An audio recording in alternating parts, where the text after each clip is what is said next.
So, welcome to Bhakti Steps. I hope you can see my screen and you can hear me. There are prayers on the screen.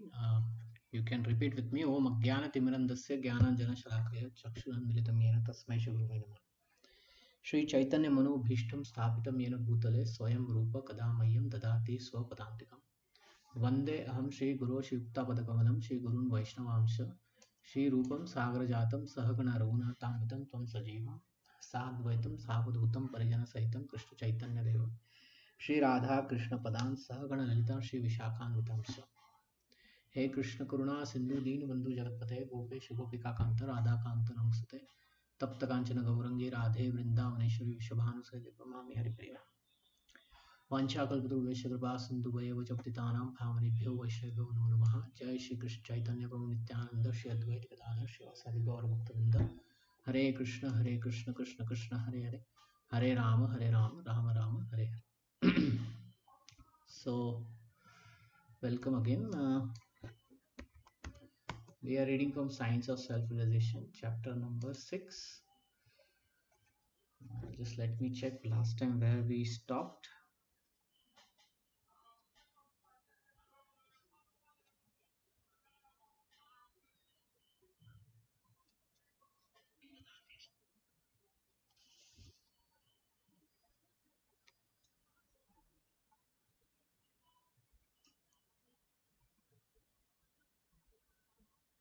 Okay, so we were reading Professor Kotowski. Okay.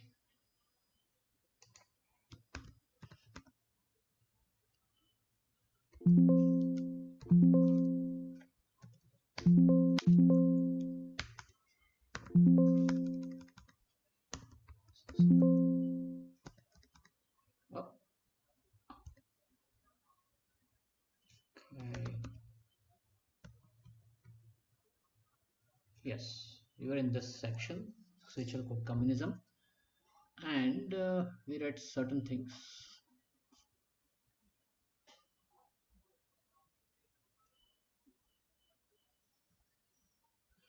Yes, this we read.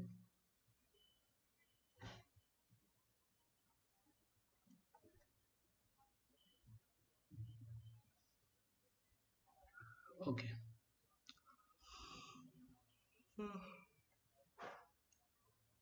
Yeah, so this is a discussion that is going on with Srila Prabhupada and with Kotowski, Professor Kotowski in USSR. He is one of the professors in a big university, head of the department at USSR Academy of Science. So they are discussing about Vedas. And let's read from here. So I would require two volunteers. One is to read Srila Prabhupada and one is to read what Professor Kotowski is saying. So can someone volunteer? Yeah, Prabhuji, I'll read that. What? Yeah, I'll read Prabhupada, Okay, Prabhuji. sure. Okay, so you start reading Srila Prabhupada. Hmm? Okay, Yeah. just yeah, Hare Krishna. Yes, we have translated the full text. First, we present the original Sanskrit text, its transliteration, the English equivalent for each word, then the translation, and then a purport or explanation of the verse. In this way, there are 18,000 verses in Srimad Bhagavatam. We are translating everything literally. You can see each and every verse is being done like that for the whole Bhagavata Purana. The opinion of the Acharyas, the great saintly sages who are the preachers of the Bhagavata philosophy, is Nigama Kalpa Taror Galitam Phalam. This is the ripened fruit of the Vedic desired tree, Srimad Bhagavatam 1.1.3. It is accepted by all the Indian scholars, and Lord Chaitanya especially preached this Bhagavatam. So we have the complete Bhagavatam in its English translation. If you want to see it, I can show you. Okay. So Krishna. Prabhupada is introducing Bhagavatam here. So the point of saying was that Kotowski said that we have translated certain Puranas, Mahabharata, Ramayana, Manuskriti into Russian, and lot of books got sold. Within a month, everything got sold. So it is now out of print. And then Prabhupada says that among these Puranas, there is Srimad Bhagavad, which is called Mahapurana, great Purana. Okay, Mahapurana. So he understands this word Mahapurana, means great Purana. And then Prabhupada says that this is Nigam Kalpataror Galitam Phalam. So why Prabhupada is pointing out Mahapurana, Srimad Bhagavatam? So this particular verse is there in Bhagavatam. Nigama kalpataro galitam phalam sukhamukhat amrita dravya samyutam pipata bhagavatam rasam alayam mur aho rasika bhuvi bhavukaha. Oh, expert and thoughtful men. So Kotoski is also a very thoughtful person. Really Srimad Bhagavatam, the mature fruit of the desired tree of the Vedic literature. Which season is going on? Summer season is going on, right? In summer season, which fruit everyone wants to eat? Mangoes. Do you want to eat ripe mango or unripe mango?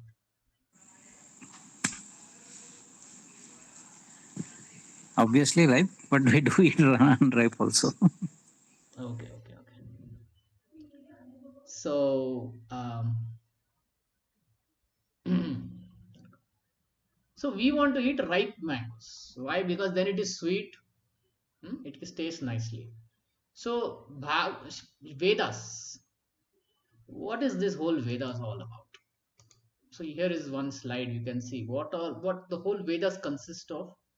All this Shruti and Smriti. In Shrutis come the Upanishads, Vedangas, Upavedas, Vedas, the four Vedas, Upanishads. These are all in the Shruti. Then the Shruti are expanded by the sages into Smriti. The Tantras, Panchatatras, Puranas. Puranas, 18 Puranas and 18 minor Puranas. The six Darshanas, the philosophy, Vedanta philosophy, Mimamsa philosophy, Nyaya, Vaishishika, Yoga, Sankhya, Dharma Sutra, Gruha Sutra, Shautra Sutra.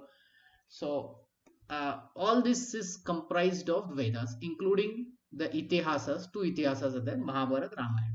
Okay. Now, the Vedas are said to be having uh, how many verses? 10 raised to 10, meaning after 1, 10 zeros. That many shlokas are there. Now, how to say what is the topmost thing and what is to the essence of the whole Vedas, right? And even if there is a essence, is that essence the ripe essence, the mature essence, where everyone can taste it? You understand? Like, I was seeing certain things. Let's say formulas in 12th mathematics, CBSE. So if we look at formulas, we will get so many formulas, right? Right? We'll get so many formulas. So it's like this, that it's like n number of things are there. Similarly, in the Vedas, there are so many things meant. So what is the essence of all these things? And that essence should be tasty also. Sometimes, if we provide a book of formulas to everyone, it's not going to work because they may say, this formula I don't understand. You see? Similarly, it should be understandable also. And there is where Shrimad Bhagavatam lies, that it is a mature fruit. See, the word fruit has a very meaning to it. What does a fruit means? Phalam. Phalam means what? Fruit. Of the tree, what is eatable? The fruit is only eatable, right? Similarly, from the whole Vedic literature, where is the fruit? Can you point out the fruit? No. So, Bhagavatam says it is the fruit. It is emanated from the lips of Sri Sukadev Goswami. So if you look at a mango tree, your focus is where? Only on the mango, right? Similarly, this whole Vedic tree is there. Where is the mango here? The mango is Srimad Bhagavatam. and it is mature also. It is not unripe, it is mature. And there is one more characteristic of Srimad Bhagavatam. Let's see. It's emanated from the lips of Sri Sukadev Goswami. So Sri Sukadev Goswami originally spoke this Bhagavatam. Therefore, this fruit has become even more tasteful. Although its nectar and juice was already relishable for all, including liberated souls. Now, this fruit is without seed and without skin. See, it is said to be juice also. Juice is without seed and without skin, right? So this is a fruit which is without skin, without juice. Without skin, without seed.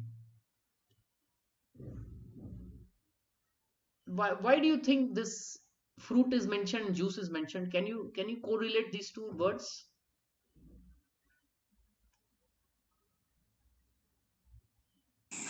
From the fruit, we get the juice. Okay, that is one understanding. Sometimes eating the fruit is also difficult. How many of you have children?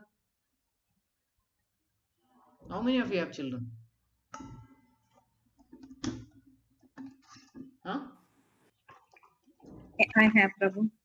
So when your child was a baby, did you give the fruit or did you give the juice? Yeah. Juice was easy. Yeah. So what does that mean? That means Srimad Bhagavatam is a fruit which can be given to babies also because it is a juice. The point is, it is such a literature that even a novice, even a newcomer can pick it up, including the liberated souls. Meaning, these are the highest people, they have all their teeth developed, 32 teeth developed. So they can eat the fruit, right? But they also taste this juice. It's just not for the babies, it is for liberated souls also, those who have matured adults. So this is the case he is presenting, Srila Prabhupada is presenting about Srimad Bhagavatam. That's why it is called Mahapurana. And it is mature fruit and it is a juice without seed, without skin. When we want to feed the fruit to the baby, we remove the skin, we remove the seed, right? We make it like a juice. Hmm? The point is, the baby is not made to put any effort also, right? So much pampering is going on. So Srimad Bhagavatam is on that level that you don't have to even put effort in removing the skin or removing the seed. You understand? So Srimad Bhagavatam is such accessible literature.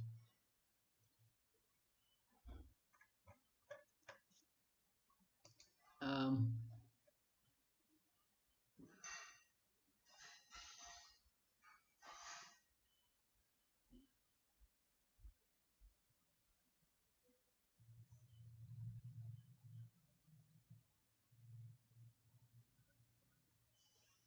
okay, in this very second verse, now there is one more thing said about Srimad Bhagavatam. Completely rejecting all religious activity motivated this propounds the highest truth, which is understandable by those devotees who are fully. See, this is the highest truth. Okay, the highest truth has to be accessible also. So the very next verse says how it is accessible. It is a juice without seed, without skin. Now you understand, the highest truth is made accessible and we have not to even put any effort in removing the skin and removing the seed. So what happens is, in a shastra, right, we have to put some effort. Like Bhagavad Gita, we have to put some effort to understand it, right? It has some technical meanings to it, isn't it? It needs some understanding, like karma yoga, dhyan yoga, some technical things are there in it. Have you ever heard Bhagavad Gita lectures? It is very philosophical, and the philosophy also is deep. It is analytical, you know. Now Srimad Bhagavatam is is a fruit where, you know, that effort of um, going deep into it and then extracting the meaning, that is also removed. It is directly a juice. So like I said, it is meant for babies to directly liberate souls. Okay, so point is, Prabhupada is putting Srimad Bhagavatam over there because it is accessible to even foreigners who are not no connected to Vedic literatures. And then Prabhupada says how I've done translation of it. And we have seen like every Bhagavad Gita and all that. Every word to word translation is there. This is what Prabhupada is saying. Then there's a translation and then there's a purport, which is basically Prabhupada's realization plus the acharyas, what other acharyas in the Vaishnava line have spoken about these verses and how they have given understanding about this. So Prabhupada is saying this is it. So this seems to be very straightforward one line, but actually it is a very weighted line. You know, it has a lot of weight. So let me read what Professor Kotovsky is saying. It seems to me that in Moscow and Leningrad libraries we have nearly all the major texts of ancient Indian culture, beginning from the Vedas, the original text in Sanskrit. For instance, in Leningrad branch of our institute, there are 6 or 8 editions of Manusmriti. The institute was founded in Imperial Russia in Leningrad. So in Leningrad, we now have a branch of our institute dealing mainly with the history of Asiatic culture. You will find here an account of what is translated, what studies are being done on the history of Indian religion and also the state of Indian religion, Hinduism in Hindu India. So Prabhupada says Hinduism is a very complex topic. Oh yes, they laugh. Really, to my understanding, it's not a religion from a European point of view. It's a way of life. There's religion, there's philosophy, way of life, whatever you want. Okay, okay. You can read Srila Prabhupada, this word. This word Hindu is not a Sanskrit word. It was given by the Mohammedans. You know that there is a river Indus, which in Sanskrit is called Sindhu. The Mohammedans pronounce S as H. Instead of Sindhu, they made it Hindu. So Hindu is a term that is not found in the Sanskrit dictionary, but it has come into use. But the real cultural institution is called Varnashrama. There are 4 Varnas social divisions Brahmana, Kshatriya, Vaishya, and Shudra, and 4 Ashramas spiritual divisions Brahmachari, Grihastha, Vanaprastha, and Sannyasa. According to the Vedic concept of life, unless people take to this system of institution of 4 Varnas and 4 Ashramas, actually they do not become civilized human beings. One has to take this process of 4 divisions of social orders and 4 divisions of spiritual orders, that is called Varnashrama. India's culture is based on this age old Vedic system. Okay, so Prabhupada explains what is the word Hindu here. There is a Sindhu river, and the Muslims on the other side in Afghanistan and all that would call the people on the other side of the river Sindhu as Hindu, and that's how Hindustan and Hindu religion has come. But mostly the Vedas, they talk about this Varna Ashrama system, the 4 Varnas and the Ashramas they talk about. Can you tell what is the purpose of this 4 Varna Ashramas? Any thoughts? One is social division, one is spiritual division. Why these divisions are made? Any thoughts? So, Prabhu, based on their intellect level, like Brahmanas, they are intellect, right?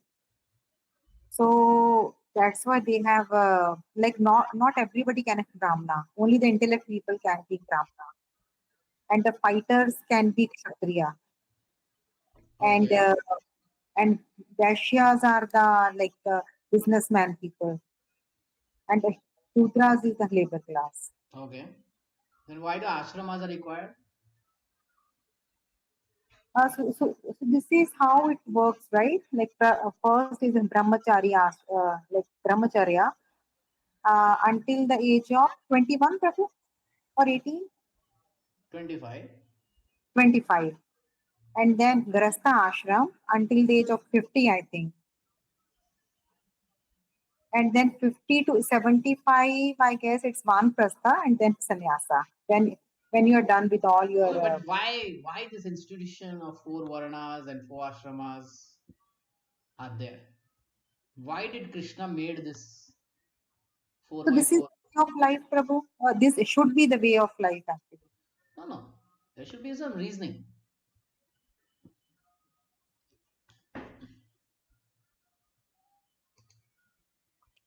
There is a reasoning for it. Okay.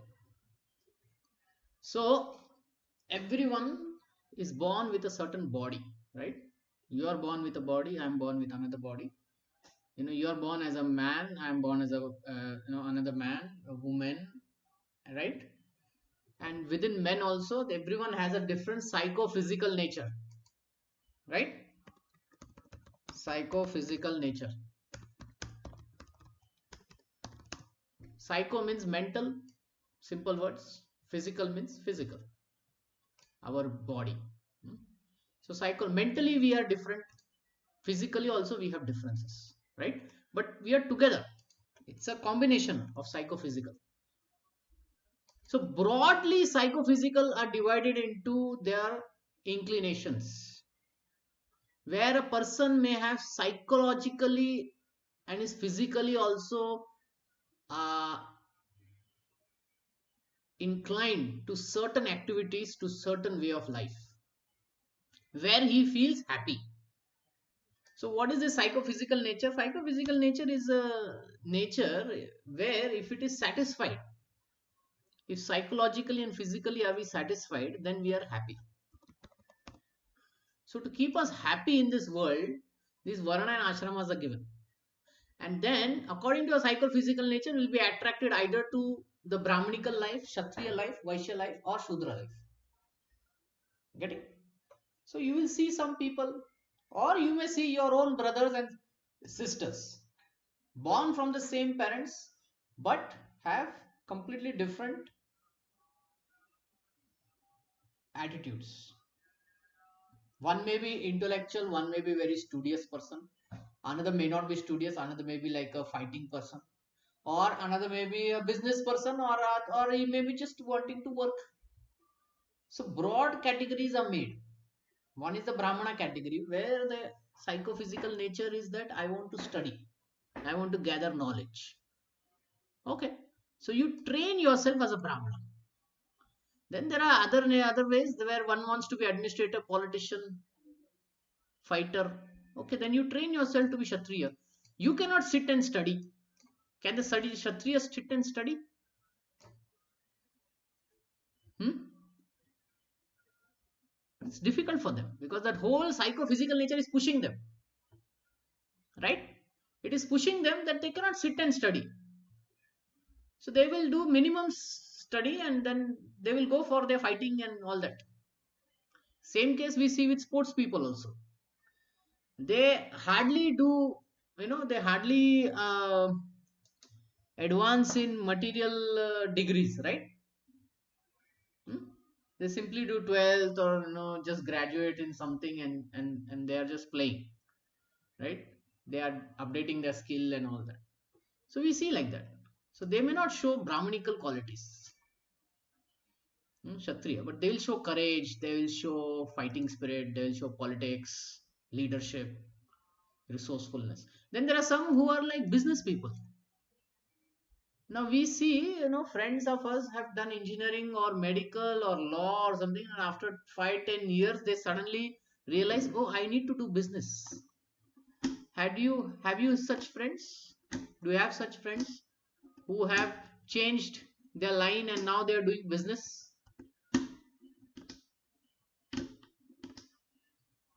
Hmm? Yes or no? Yes, the Prabhuji, there are. Yeah. So what is that? Because the psychophysical nature is pushing them. I have a devotee friend who became a teacher after engineering. He became a teacher in a college. So 5-10 years somehow he taught the children, the students. Somehow. One fine day he came and he said, "This is not I am meant to do. My father did business. My grandfather did business. My great grandfather did business. I am coming from a Gujarati family. And now what I'm doing, I'm as acting like a teacher where my psychophysical nature is pushing to make me business. So he left engineering, he left that college, he retired, not retired, he just resigned, and he started a business. Today he's handling three business and he's happy now in doing that business. So we have certain psychophysical nature. If we are directed in that, then we will be happy. But what happens in today's education system is this: what is the nature is never explored, right? It is never, the students will never be allowed to explore what is their nature. They'll be just pushed. Okay, you need to do physics, chemistry, mathematics, or biology, right? Or you jump into finance or economics, right? That's it. But what is their nature? That is never being allowed to be explored. So psychophysical nature, as the word says, physical, mental, this is related to what? This is related to subtle body and gross body. So progress should be there in subtle body and gross body. For that the varnas are made. So ultimate aim of varna is that we end up doing material progress in what our psychophysical nature is present. Okay. Some people, whatever work they may be doing, they are very happy in doing what they work on. Then we understand that is their psychophysical nature. And in today's world, most of the people are not working according to psychophysical nature. That's why, they are not satisfied with their work. You get it? That's why they are not satisfied with their work, because they are doing emergency work. Sometimes you have to do apatkal work. Now, apatkal work is not to be done for a long period of time. Only for short period it has to be done. But what happens is our whole education system has pushed us into doing apatkal only. So till the point we are financially independent, people continue doing work. Once they become financially independent, they start doing what they actually want to do. Have you met such people who retired and then they are telling, now I will do what I actually want to do in life. And this person is 55 years old or 58 years old. Have you seen such people? They make these statements. Have you seen? Have you met with such people? Yes or no? Yes, a couple of them, Prabhuji. Yeah, because whole life they did emergency work only. I have to earn money, I have to sustain and all that. Once financially they're a little bit stable, then they say, okay, done, Baba, done, done, done. Enough, enough, enough. I want to do now what I really wanted to do. But they are very old now. So today's situation is like that. So understand that, these Varanas are to satisfy our psychophysical nature. And then the Brahmana, Kshatriya rules are there, regulations are there, study is there, all that is there. In that one is trained, and then he can follow that particular work. Then what is ashram meant for? Well, we took care of spirit, material progress, but inherently what we are, inherently we are spirit. So there has to be some spiritual progress also, na? There has to be some spiritual progress. So ashramas are meant to ashram means to struggle, to work over there. For what? Spiritual progress. So brahmachari is for training. You train to control senses, mind, and study. Mostly it is for boys only. From the Vedic times and all, brahmacharya ashram was meant for boys. The girls were trained at home under their parents. Later on, by the age of 25, that is only for those who have Brahminical tendencies. If somebody is of the Kshatriya tendency, they are allowed to marry early. Do you know what age Abhimanyu married? In Mahabharata, there is a character named Abhimanyu who died in a Chakravyuh. So, what age did he marry? He was son of Subhadra and Arjuna. He married at the age of 16. So, those who have Kshatriya tendencies, they are allowed to marry early because they are very passionate. So, they are allowed to matter. Okay. Vaishya, business minded, and Shudra. So Brahmanas, so Brahminical tendency boys, they will enter into married life by the age of 25. It's like that. Kshatriyas, Vaishya, Shudra, they may enter little early. That's it. But in married life, because they have studied so much in Brahmacharya ashram, they will follow a dharmic married life. Not a dharmic married life, where there will be artha, kama, dharma, artha, kama, and then moksha. All things will be taken care.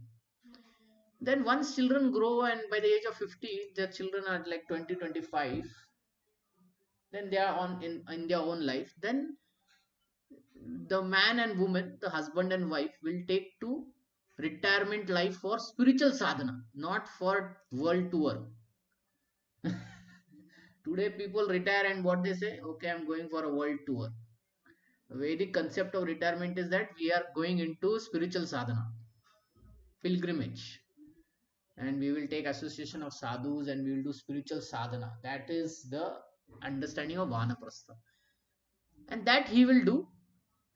And Vanaprastha, those who have Brahmanical tendencies and Kshatriya tendencies, little bit of Kshatriya tendencies, but those who have Brahmanical tendencies, now they will take the next step to take sannyas, where they will leave the wife and take to full spiritual life. Sometimes Kshatriyas also do that, yes, but Vaishyas and Shudra generally don't do. Yeah. So anyway, the point is like this, that Varna is meant for material progress, where psychophysical nature is satisfied. Ashram is meant for spiritual progress, because we should not neglect spirituality. So this is taking care of spirituality, this is taking care of professional work. Let's put it like that. So this is the system. Does it make sense? Any questions on this?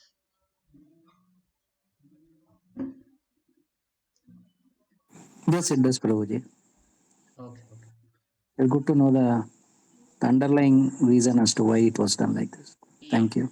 yeah. So we are taken, this body has two things in it, na? Psychophysical plus spiritual, plus the spirit. So psychophysically we should be satisfied, spiritually also we should be satisfied. Then we become a civilized human being. A four division of social order, material order, you can say like that, and four division of spiritual order. Hmm? Like that. Varnashram. Varnashram. In the Bhagavad Gita, perhaps you have read the Bhagavad Gita. Yes. Can you read this there in the Bhagavad Gita? There in the Bhagavad Gita 4.13 is the statement Chatur Varnyam Maya Shritam. This system was created by Vishnu, God. So, since Varnashrama is a creation of the Supreme, it cannot be changed. It is prevalent everywhere. It is like the sun. The sun is a creation of the Supreme. The sunshine is there in America, in Russia, and in India, everywhere. Similarly, this Varnashrama system is prevalent everywhere in some form or the other. Take, for example, the Brahmanas, the most intelligent class of men. They are the brains of the society. The Kshatriyas are the administrative class, and then the Vaishyas are the productive class, and the Shudras are the worker class. These four classes of men are prevalent everywhere under different names. Because it is created by the original creator, so it is prevalent everywhere. Varnashrama Dharma. Okay. So Krishna in Bhagavad Gita, he says this, I will just quickly point out. 4:30. चातुर्वर्ण्यम मया सृष्टम गुणकर्म विभागशः तस्य कर्तारम अपि मां विद्धि अकर्तारम अव्ययम. According to the three modes of material nature and the work associated with them, the four divisions of human societies are created by me. So, who created this Varnashram system? Krishna created. And although I am the creator of the system, you should know I am yet the non doer, being unchangeable. I am creator, but I am non doer and an unchangeable. So, Prabhupada gave some understanding to the Brahmanas and all. Productive class, administrative class, worker class, intelligent class, like you were telling in the originally. So people are born with these inclinations. So we can broadly classify them. Hmm? It is interesting that in the opinion of some European and old Christian scholars, the Varna system is a later creation. But if you read the old texts of Vedic literature, you will find that it's much more simple and agrarian society. It is the opinion that these scholars that the Varnashram system was introduced in Indian society in the late age of the Vedic era, but not from the beginning. But if you would analyze the old text, you will find that in the old classical India, it is not so prevalent. So he is giving some historical context where they think that it is not at the start, it is later and all that. Okay, read what Srila Prabhupada said. As far as we are concerned, it is mentioned in the Bhagavad Gita, Chaturvarnyam Maya Shrutam. The Bhagavad Gita was spoken 5000 years ago, and in the Bhagavad Gita, it is said, this system of the Bhagavad Gita was spoken by me to the sun god. So, if you take an estimation of that period, it comes to 40 million years ago.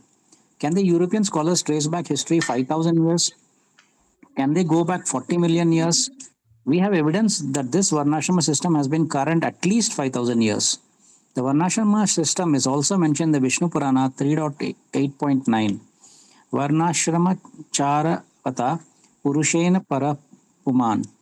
That is stated in the Vishnu Purana. Varnashrama Dharma is not a phenomenon of a historical period calculated in the modern age. It is natural.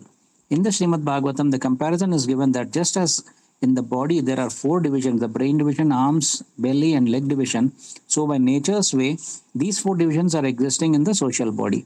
There exists a class of men who are considered the brain, a class of men who are considered the arms of the state, a class of men who are called the productive class, and so on. There is no need of tracing history, it is naturally existing from the day of creation. Okay. Okay. So 2-3 points Prabhupada said, 40 million years ago. So where in Bhagavad Gita Krishna says 40 million years ago? In the 4th chapter. Very first verse he says, Shri Bhagavan Uvacha, Imam Vivasvate Yogam Proktavam Aham Avayam Vivasvan Manave Praham Manu Ikshave Bravit. I gave this Bhagavad Gita knowledge to Sun God. Vivasvan instructed to Manu, father of mankind. Manu instructed to Ikshvaku.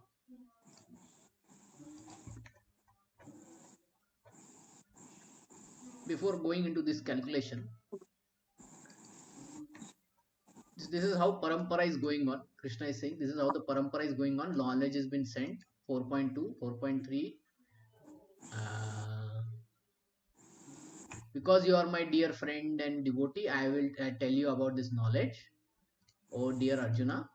But Arjuna, very first question he asked, which we also ask.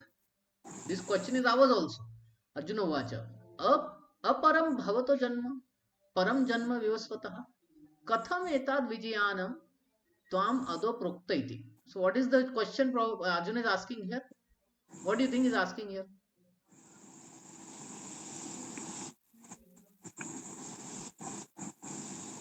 He's asking basically, sun god is senior to you by birth, right? Who came first? Krishna came first or sun god came first? Krishna. Well, it is Krishna, but Arjuna and Krishna's age is same. Same, yeah. So therefore he is saying, Are Baba, sun god came first, na? He is senior to you. How do I understand you instructed this knowledge to him? Was it in this lifetime? No. What Krishna is saying, sun god gave the knowledge to his son, Manu. Manu gave it to his son Ikshvaku. All this is millions of years ago. How I am to understand all these things? It is not that this few years back you gave. You understand. Even with that knowledge, even with that calculation, few years also is not making sense, right?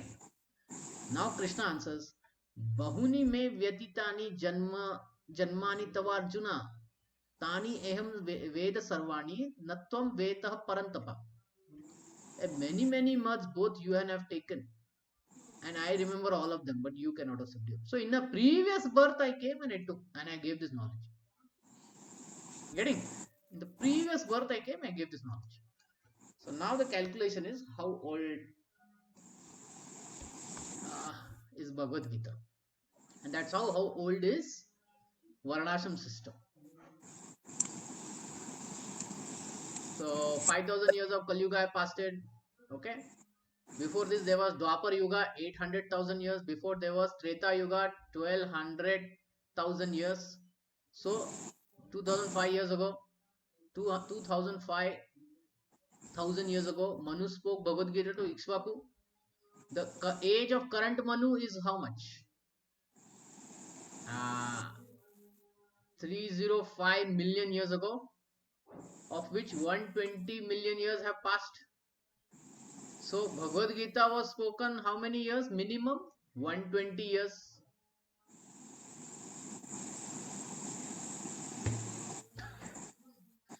Then 20 million. 120 million years, 120 million years. Or you can say, how much is this? In crores, how much is this? 12 crores. 12 crores, yeah, 12 crores. Yes, 12 crores, 40 lakh. No, 4 12 lakh. crores, 4 lakhs. Okay. 12 crores, 4 lakh years. So this is how the calculation is made.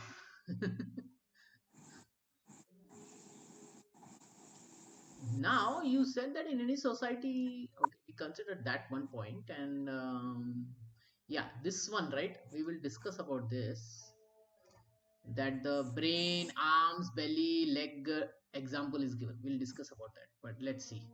You have said in any society there are 4 divisions, but they are not so easy to distinguish. For instance, one group together, for instance, one can group together different social class and professional groups into 4 divisions in any society. There is no difficulty. The only difficulty is, for instance, in the socialistic society. In our country and other socialistic society, how can you distinguish the productive work from workers? Productive group. What is the productive group? Business class. Class, brain, arms, okay, and productive class. Okay, yeah, business class. For example, we belong to the intelligent class, Brahmanas, and you can put together all intelligentsia in that department. Yes, yes. Then the administrative class, that is also easy to put. Okay, yes. But who are the Vaishyas and the Shudras? Can you tell me why he's asking such question on Vaishya and Shudras? What is the context of USSR at that point in the 1970s? Communist country. Yeah, and what is the whole concept of this Marxism communist? They don't want Okay. any capitalist in that, right? Yeah. So technically, he doesn't want any Vaishyas. Any Vaishyas, yeah. So now he's saying, how can you distinguish between the two? That is the difficulty because all others are workers, right? Factory workers, collective farm workers, so on. So from the point of view, there is a great distinction, in my opinion, because between socialist society and all the social societies preceding socialism. Because in modern Western, immediately went to America. Why? Because they are having fight with America, right? Cold War is going on. In the modern Western, you can group all them. In America, you can do, I think, Brahma, Kshatriya, Vaishya, Shudra, intellectual productive class, owners of the productive class, factory owners, for instance, and menial workers. But here you have no Vaishyas. Here means what? USSR. USSR. Because you have administrative staff in the factories and you can call them Kshatriyas. So it's confusing. Maybe Kshatriyas means leaders now. So yeah. And then there are Shudras. So there is no Vaishya, there is no businessmen people like that, here. Okay. Now Prabhupada doesn't answer it straightforward. He starts speaking a little different because this is what is politics. Okay, this whole communist dialogues and all this politics. Yeah. And it can take the discussion anywhere. So Prabhupada speaks a little differently. Let's see what he speaks. Read. So that is stated. Kalau Shudra Sambhavaha. In this age, practically all men are Shudras. But if there are simply Shudras, the social order will be disturbed. In spite of your state of Shudras, the Brahmana is found here, and that is necessary. If you do not divide the social order in such a way, there will be chaos. That is the scientific estimation of the Vedas. You may belong to the Shudra class, but to maintain social order, you have to train some of the Shudras to become Brahmanas. Society cannot depend on Shudras, nor can you depend on the Brahmanas.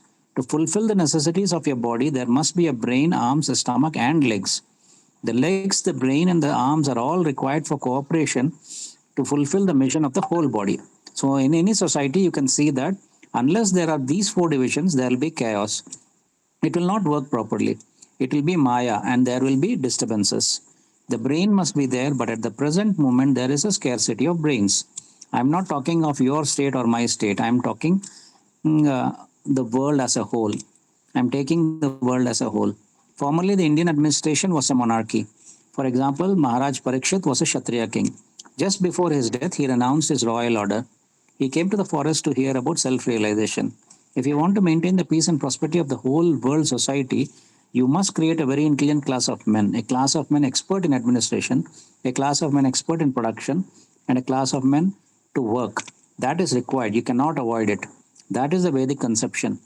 Mukha Baharu Pada Jaha.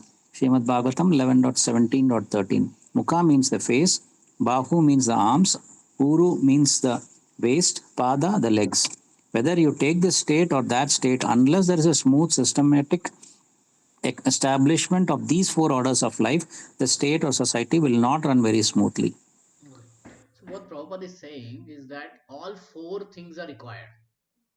Okay, and he gives the verse 11, 17, 13.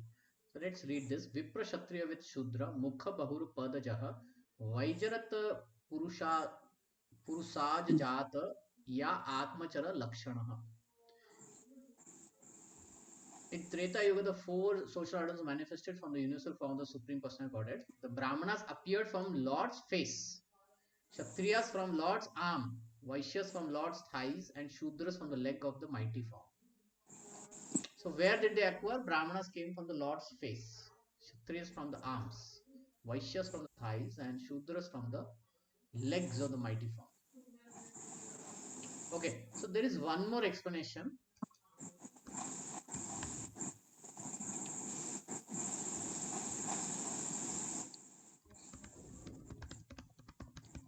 Where this comparison is given.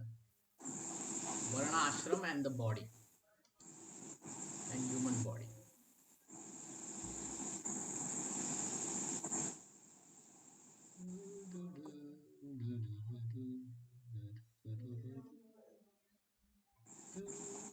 We should store the page.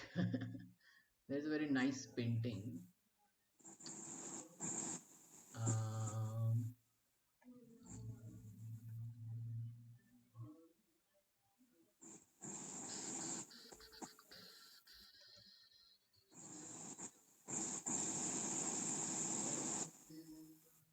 okay.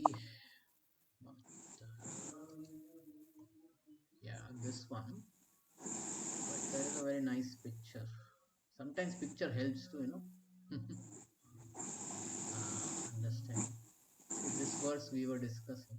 Mukha, Bahu. Okay, okay, okay, okay, okay.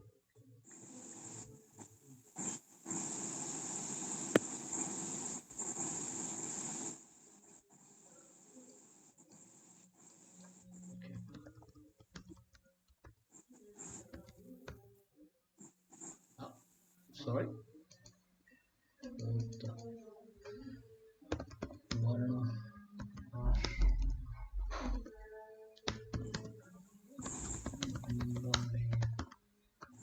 legs, arms. So I'm taking a little bit time because once we get the right picture, right, there is actually very nice painting about this.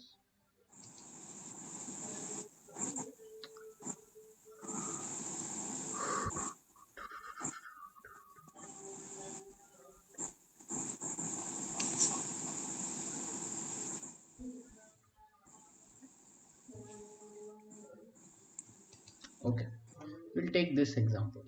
This is little closer to that.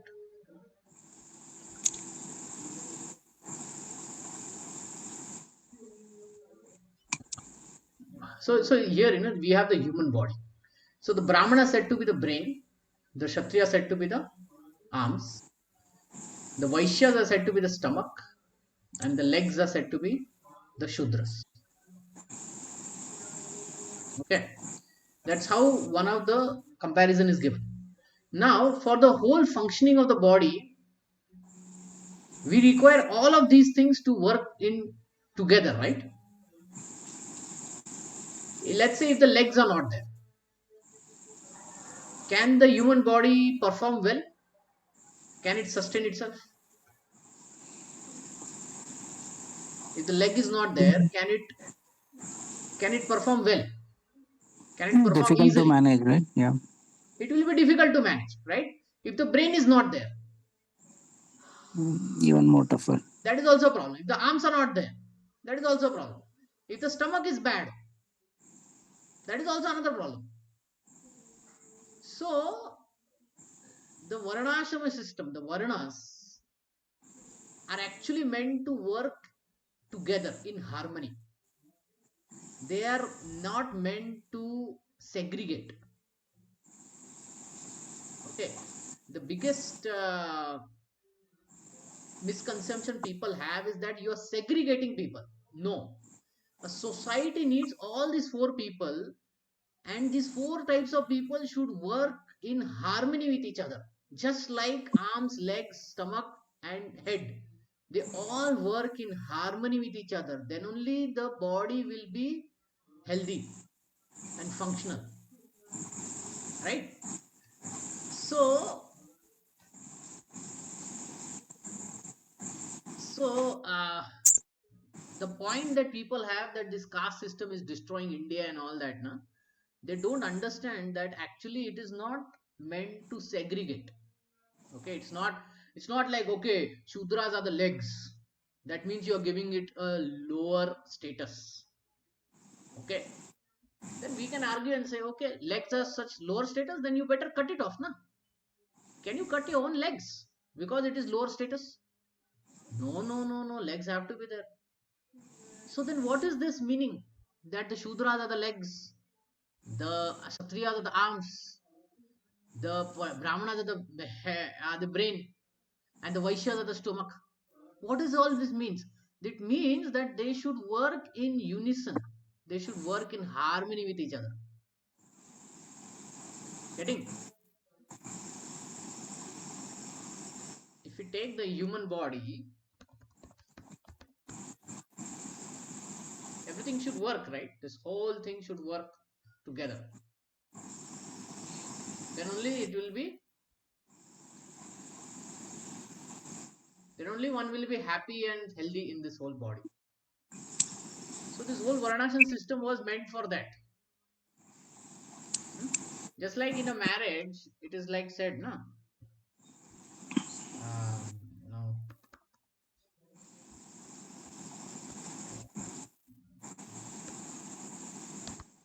Bullock cart. Just want to. This is a bullock cart. There are two wheels to it. Both wheels should be there, right? Then only the cart can move. If it has one wheel, it will fall down. Both wheels need to be there. So therefore, it is said husband and wife both need to be there, and they need to work with unison, with cooperation, with harmony. Then this whole thing will work. And it is not something a foreign idea. It is not a foreign idea. It is a very natural idea. I always explain this with the rain water cycle model. This is taught in our schools, right? Is taught in our schools. What do they teach?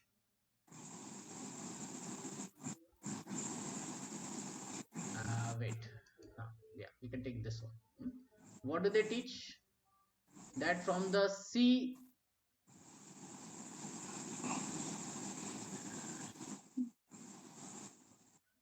Okay, yeah, this one. Okay, so from the sea it will evaporate, and by the sun will evaporate the water from the sea. The clouds are made, they will go over the land, then they will precipitate over there. This water turns into rivers, it will provide water to every being. Water will help in producing grains, and then that water will flow back to the river, to the sea. So this is the model of water cycle, right? This is how it is explained, isn't it? What does all this means? This means everything is working in unison, right? It's working in harmony. Everyone has a role to play here. And when they play good role to each other, then everybody is happy,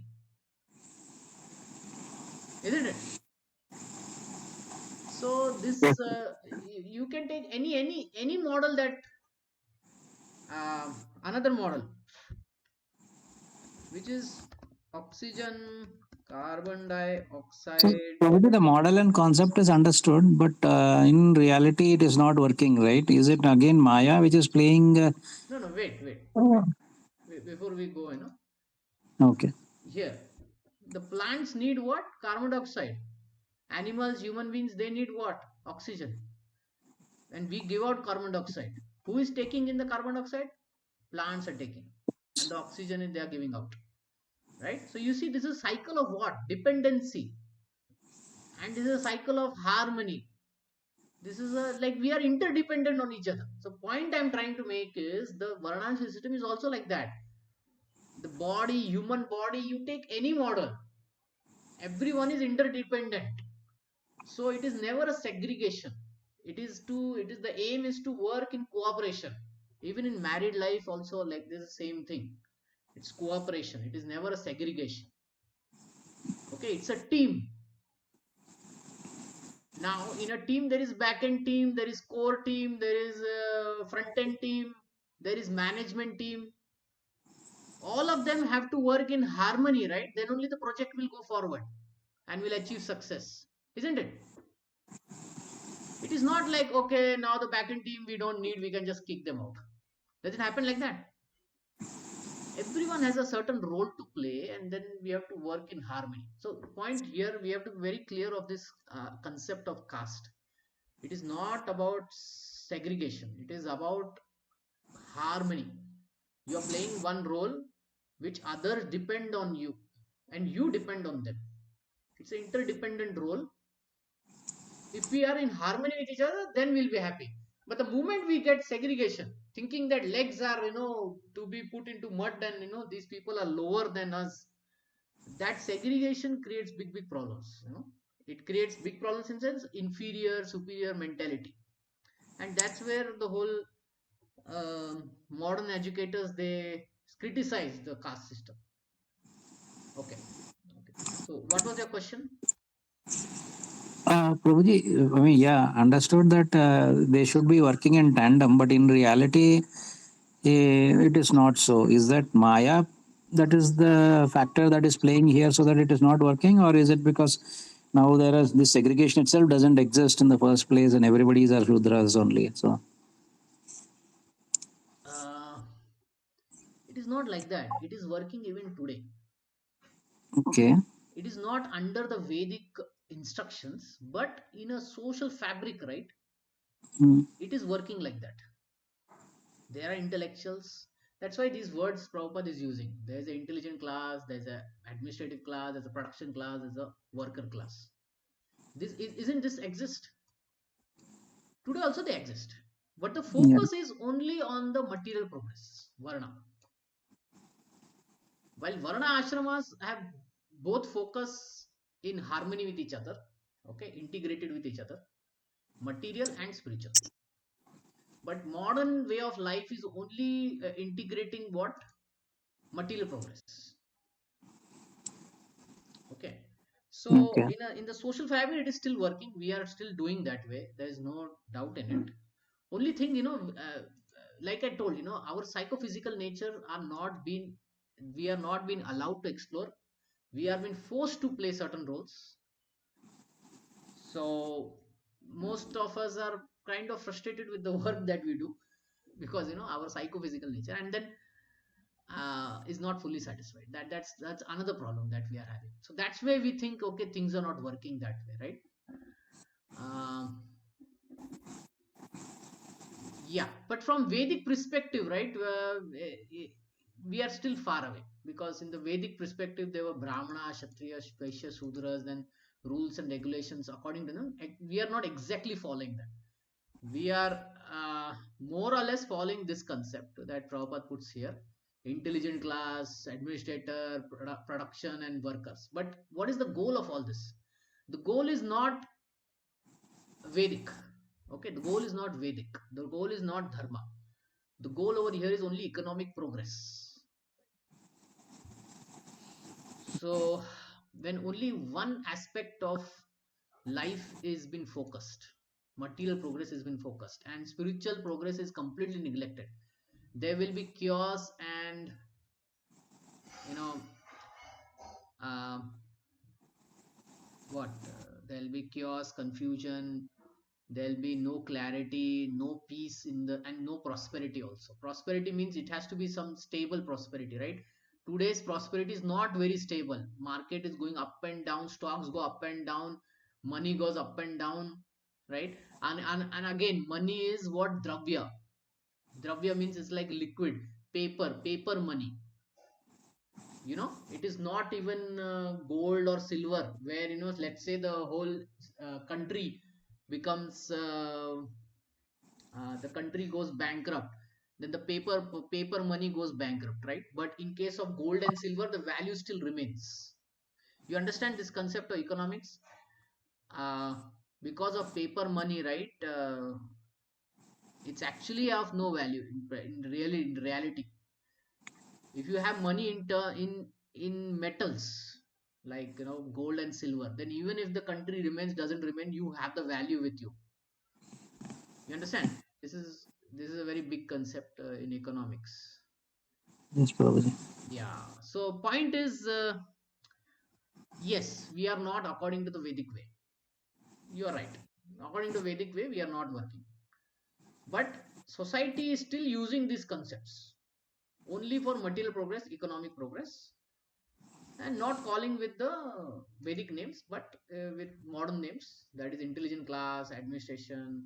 If you study North Korea, if you see any documentary on North Korea, you will see that they have really segregated such people.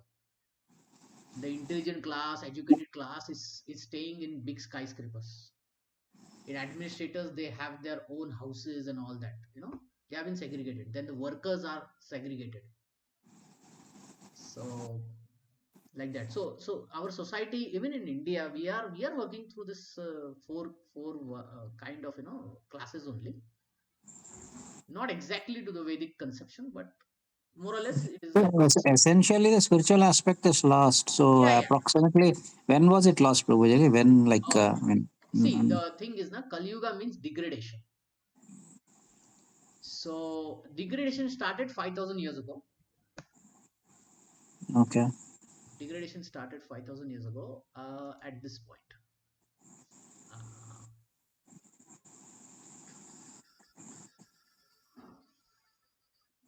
Maharaj Parikshit cursed by Brahmana boy. This is the point, that the Varnashram system, where it had to work in harmony. But Kali Yuga started, okay? Kali Yuga, some years have passed, okay? Parikshit Maharaj is there. He got cursed by a Brahmana boy. Okay. This is where the Brahmana says certain things which previously people were not saying, okay? In the Vedic times, they were not saying, because they understood that we have to work in harmony with each other. But this is the Mm, first time in Kali Yuga the Brahmana voice says certain things, and you will find that you will find that this is not something new. I'll explain. We'll just go through few of it. Um, let's see. Yeah. Okay. So what happens is, Parikshit Maharaj visits uh, Rishi Muni ashram, Rishi Muni's ashram. He is hunting, or he's in the jungle, in the something like that. forest, he is thirsty and he needs some water, and then Then the Muni is in Samika Rishi. meditation. Okay, Yeah. he's closed his eyes, and he doesn't respond to his request of water. So Parikshit Maharaj gets a little angry and all that. Then he picks up a dead snake, puts it around the Brahmana, hmm, and he goes away. Then his son comes. His son is 5 years old. His name is Shringi. Then he sees that a dead snake is put around his father's body, neck. Who has done this stupid thing? Then he understands that, because even though he's 5 years old, he's shrinking. He is Brahmana's son and he has tapasya, so he could see who came. Then he understands Parishit Maharaj had come. And he starts saying certain things, which is the start of this downgradation of Varnashram system. So first thing he says, oh, look at the sins of the rulers. So he's saying, look at these Kshatriyas. They're like crows and watchdogs. Actually, they are watchdogs, they're watchmen. And they perpetrate sin against their masters. Who is this master? He's saying the Brahmanas. The Brahmanas are the masters. They are just watchdogs, contrary to the principles governing servants. The descendants of the kingly order are definitely designated as watchdogs, and they must keep themselves at the door. How can they come inside? On what grounds can dogs eat the enter house and claim the dine with the master of the plate? We Brahmanas are the master. So what is he pointing to? He's pointing, I am superior, you are inferior. You are the arms, we are the head. You know, arms are meant to be in the mud. Head never goes into mud. You never put head in the mud. Arms can do that. So how can you touch the arms to the head? Arms are dirty. So this is how he's bringing the concept of superiority and inferiority. Once this concept comes, now every class becomes destroyed. Okay, this four classes society becomes destroyed. Okay, you take any team. Once this concept comes of superiority, inferiority, it loses that one team meaning to it. We are one team, right? It loses that. When somebody thinks that I am superior, you are inferior. So this is what he's telling. How can you come and eat in our plate and all that, you dirty boy? Kshatriyas, like that he's saying. And then he says, I'll punish you. In 7 days, you will die. So this is the start of the degradation of Varnashram system. So it took So 5,000 years two ago. questions, Prabhuji. One is the boy is only a 5 year old, Yeah. first of all. Mhm. So how seriously can that be taken? No, Second, the thing is, he's not so- today's 5 years old boy. He's the son of a okay, great Shamik Rishi. yeah. And And that second time thing the is, Brahmanas were very, very powerful. Okay, they would beget children who were themselves very powerful. Okay, they are not like today's children. They are themselves mm, very, very powerful children. Like, if we read what Bhakti Siddhanta Maharaj at the age of 6, 7, he yeah, memorized whole Bhagavad Gita, right? yeah, yes, yes, Now, this is after 5,000 years ago. Before 5,000 years ago, the Brahmanas were very pure. okay. Samak Rishi is And very so, pure person. So, he begot and, that kind of child. and second question is related to uh, Prabhupada also says that, right? This whole Leela or the story that was created for Maharaj Parikshit. So because of that, this was not like Maharaj Parikshit will behave Yeah, like that to put a yes. snake on him, right, and the rishi, right? Because if this was not created, such a scenario was not created, the Bhagavatam wouldn't have been dictated to us, right? So Yeah. So, the point is, Maharaj Parikshit is a pure devotee, Shuddha Bhakta. yes, So, generally, a Shuddha Bhakta won't do any offense. yeah, So, how could Parikshit Maharaj do such offense? yeah, To answer that, the acharyas have said that he was forced by Krishna to do this offense. okay, He was forced by Krishna. So Krishna does this. mm, Like sometimes, when our children they are growing up, right? mm, Yeah, we will try to block them. If they are lifting something, we will try to put pressure on them. Why? Just for fun, right?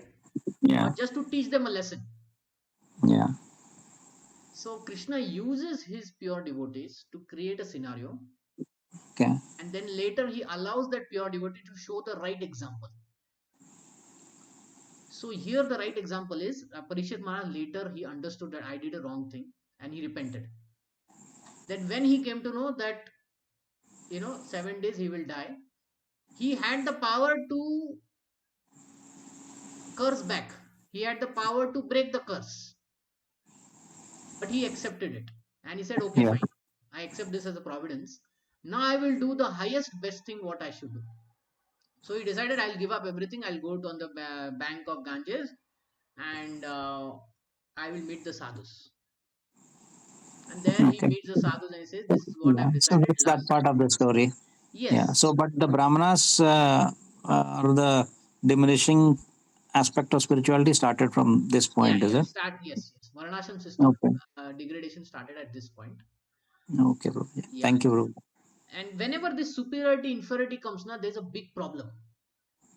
Okay, it is not like only in this Kali Yuga this thing happened. Even in higher heavenly planets also such thing happens. There is one very nice story.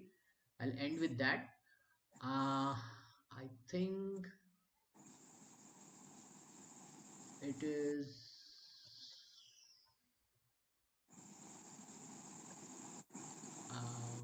fourth canto. Yes, fourth canto. Yeah, Daksha curses Lord Shiva. So there is no Kali Yuga going over there. Okay, but Hmm. what happens is Daksha's daughter, youngest daughter Sati, who is very um, attached to Daksha, and Daksha is very attached to her. Okay, she says, "I want to marry Lord Shiva only," but Daksha he is not very happy with that decision. Why? Because Lord Shiva is not a very attractive person. Why? Because he has snakes around his neck. He puts ashes on his forehead. He doesn't have a house. So to all his daughters, na he gave very nice husbands, Daksha. But for Sati, he was thinking, I will give the best husband that is there. But Sati said, Lord Shiva is the best husband. I'll go to him. And Daksha didn't like that. So there, what happened is the devatas they were doing one yagya, and Lord Shiva was also there. All the Indras, everything, Brahaspati, everybody was there. And at the end, Daksha comes, and now Daksha is born from the mind of Brahma. Okay, he's born from the mind of Brahma. So when he comes, right, he has a body which is like the sun, meaning it is bright. Light is coming from his body. He's such beautiful, very beautiful personality, Daksha.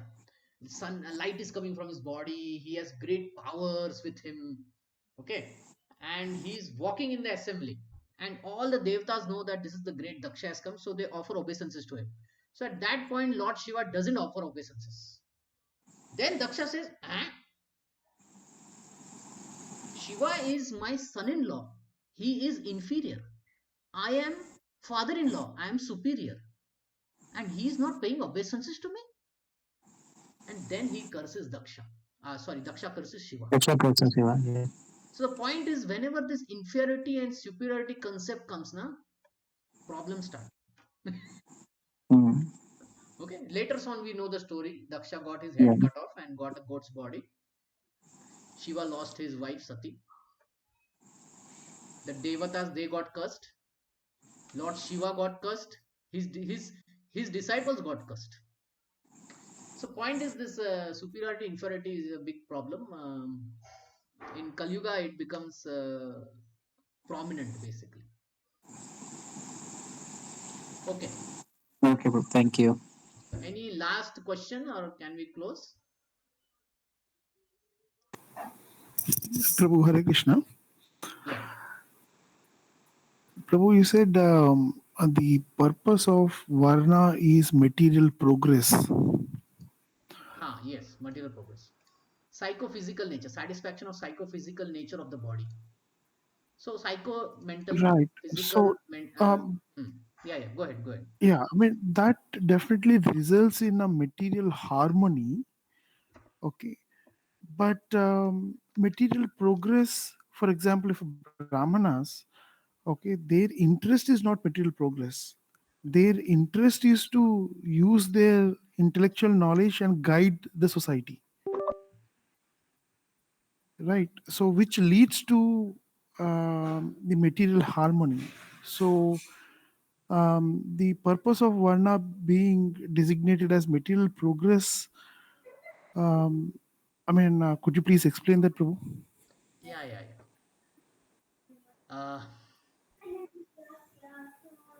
related to psychophysical nature. Okay. Psychophysical nature is what? The material aspiration of the person. Let's put it like that. So the material aspiration is what? Intellectual, to study and all that. Okay. Mm-hmm. in that way he's doing progress. So basically why we are working and all that, because we like to do that kind of work. If you put like that, right?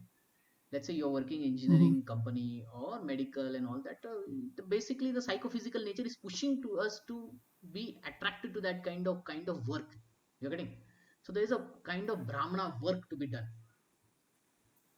Hmm? So this is So only I for one mean, lifetime. it Okay, this is only yeah, for one lifetime, mm, because one lifetime is what? right. It's our body, na? Our body is mental and physical. Mental is psycho, physical is matter, gross body, hands, legs, all this is gross body. So one lifetime we are got such a body where our inclination is mostly brahmana. So you can say that varna is to satisfy that kind of brahmanical work. Okay, now while doing this brahmanical work, he will go through these four things: brahmachari, grahastha, vanaprastha, sannyas. Okay, he will do dharma, artha, kama, moksha. So the moment he will understand the importance of moksha and all that, then Brahmana should understand faster. So that's where you are telling, right? The Brahmanas are meant to distribute spiritual knowledge. Agreed. Yes, that is there. That is there. Um, Brahmanas are meant to do that. Yes. Right. So, I mean, this ashrama is applied for the three classes of people, all the three Brahmana, Kshatriya, and Vaishyas, Uh, but not for Shudras. yeah, in one way. Yes, yes, yes. There are some Vedic details Right, to it, right. but yeah. Hmm. So, I mean, Hmm. when we read the purpose of one ashrama system, Hmm. it primarily gears towards helping everybody to live in harmony Yeah. and develop the spiritual progress. Yes, yes. See, there are two things that we can read. Krishna says in Bhagavad Gita. Um,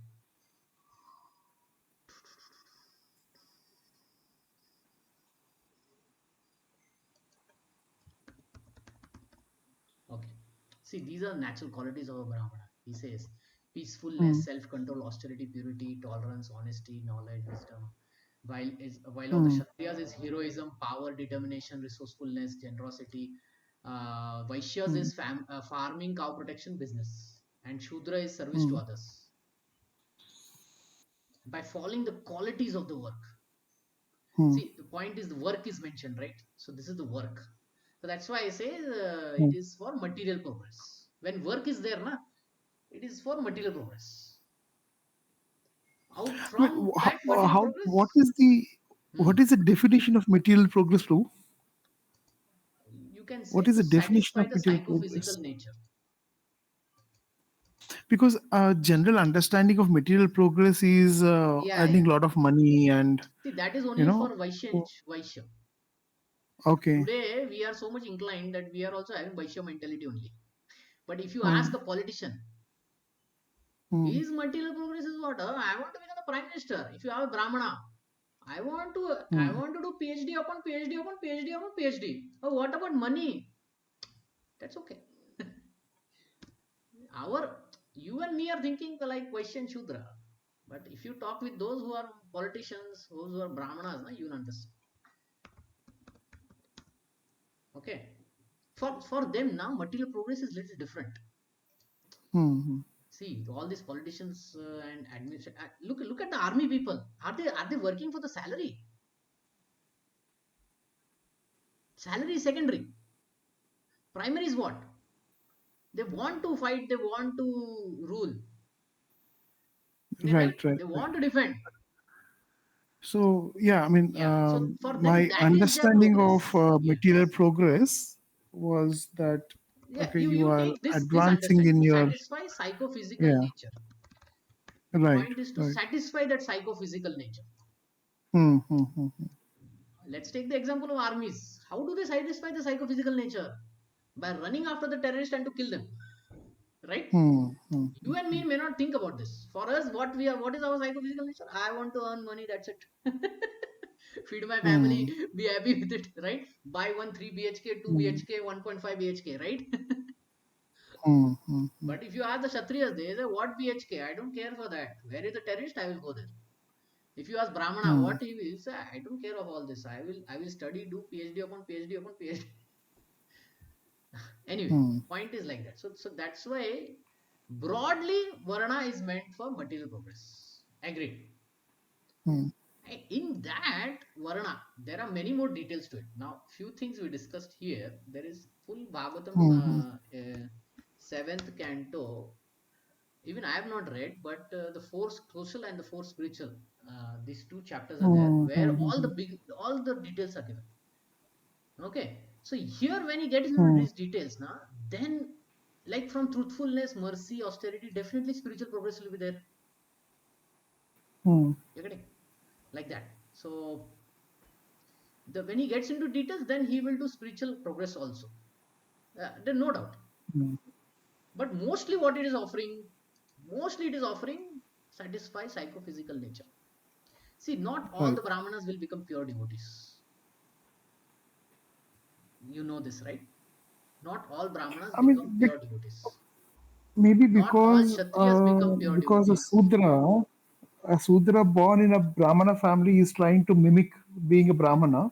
So he is called as a Brahmana, but his psychophysical nature is to earn money. So that is the reason he is not pure. Okay. There is one concept there. Mm, The concept is those who are born in a Brahmana family are mm, tend to have the Brahmanical tendencies. Okay, mm, because we get into one family because our previous life we did certain activities, we did certain pious activities to get that kind of mm, family, right? So if one enters mm, into a mm, Brahmanical family, he will have that ability. Agreed. Now he has to mm, undergo the training. So there's a training for a Brahmanical class. If he mm, doesn't do the training, then he's called Brahma Bandhu. Then he's called Brahma Bandhu. mm, A Brahma Bandhu is given respect on the equal level of a Brahmana. That is the thing. mm, The reason, there are two reasons. One is he's born in a Brahmanical family. Second thing is from his previous life, he's carrying that Brahmanical tendencies. So you have to respect that, okay? mm. So this Brahma Bandhu concept comes there. Right. Okay. So But Srila Prabhupada also says that in Kali Yuga, everybody is a Sudra, the thing is we have to irrespective of undergo the. training. We Hmm, have to hmm, undergo training. Shudra means we are born without a training. We have to become twice born. So the Brahmana, right. Kshatriya, Vaishya are trained, and then they are given Brahma Gayatri. Okay, Hmm, hmm, they're given Brahma Gayatri. All three can get Brahma Gayatri. All three can wear the threads in the Vedic times. hmm, That was given by father to son or from the family priest. And hmm, then they would do Sandhya Vandan. All three would do Sandhya Vandan. Kshatriyas also do. hmm, Vaishyas would also do. Brahmanas also. Shudra was not allowed. hmm. So this born Shudra is a concept where it means that we have to get trained. Get trained. Yeah, Okay. that's the meaning. Right. Right. If somebody born in a family of doctors is is not a doctor. That's what it means. But if he trains as a doctor, if he goes to the 4 years of MBBS and all that, becomes MD, then he becomes a doctor, right? Hmm. Like that it is. So when you say everybody is born as a Shudra, meaning we are not being trained. Okay, we need to undergo the training. Now, did Sukdev Goswami born as a Shudra? No, he was already liberated soul. So for general public, they're born as Shudra, but there can be some I think exceptions like I think this Sukdev Goswami the and all born Sudra is applied only for Kali Yuga. that. Yeah. That is Isn't also it true. true? Yeah, Yeah. yes. You can say that yes, because there are 16 samskaras. Okay, so there is a samskara Hmm. called Garbhadan samskara. So one samskara is Garbhadan. needed. Garbhadan Sanskara attracts the soul. Hmm. Okay, so what is today happening is this Garbhadan Sanskar is not happening. Right. So everybody is born as Shudra. But there are people Hmm. who do Garbhadan Sanskara. So in that cases, in their families, they may not be fully Shudras, okay? And that's Hmm. what we see. Sometimes, sometimes some Brahmanical families, we see, the boy is like a Brahmana only. Hai. If you go to Hmm. such traditional places like these mathas and all that, you see the children. They are undergoing training, no doubt. But you compare their quality, right? You compare that Hmm. quality, you will be surprised. So you understand, okay, he's a born Brahmana. Now you can make that statement, he's a born Brahmana. Hmm. But what is the general public doing? No Garbhadan Sanskar. Even the marriage Sanskar is also only Bollywood Sanskar is going on. Ye song laga, wo song Hmm. laga, jump karo, ye karo, wo karo. Where is the Sanskara happening, right? So what are you going to get Hmm. out of it? Varna Sankar. Right. So the statement is made, all are born as Shudras. But there are Hmm. exceptions. Where there is Garbhadan Sanskar happening, where there is dharmic life is going, Varna Sankar is not happening. There, great souls are taking birth. Great souls means, let's say, put it like this, they are already dharmically inclined. So when we say, kalo Shudra Sambhava and Shudra. all that, right? We Right. should make things that, okay, 90% of the population is like that, but few percentage of the population, it is not applied. So don't make it a general Hmm. statement. There are some families where great souls are taking birth. Hmm. You getting? Yes, Prabhu. Yeah. Okay. So this thing, that Brahmanas.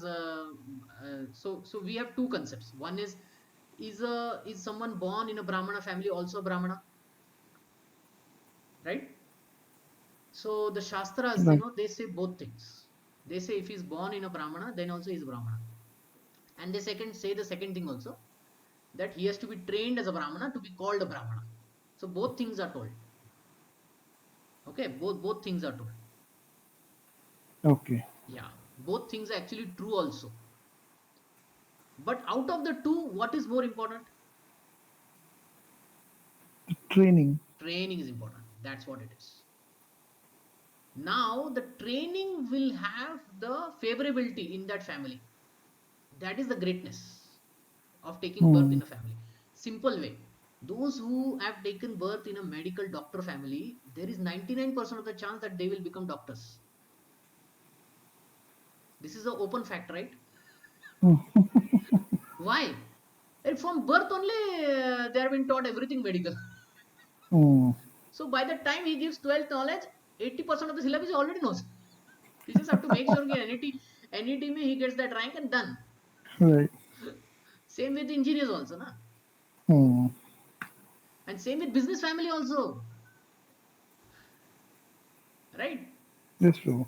Yeah. So this is why the definition of birth is also applied. Now you get, so both things exist, but out of the two, training is more important. Hmm.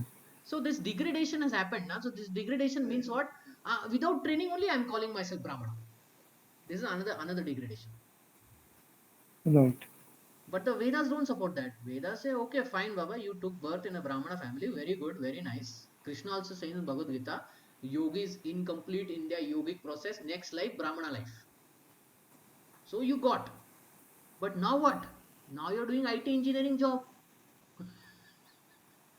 Now what is that job? That is not Brahmanical work, that is Shudra work.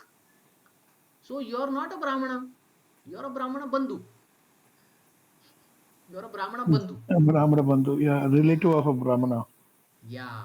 Brahmana means he is doing yajna, he is doing tapa, he is doing Hmm. studying the Vedas. That is a Brahmana. Hey, first of all, he's trained. Yeah, he's trained. His Upanayam is done. He's Brahma Gayatri. He's chanting Brahma Gayatri, doing three Sandhya, Sandhya Vandanam 3 times a day, like that. Okay. So our discussion is extending, but yeah. So I hope um, you're satisfied. Yes, Prabhu.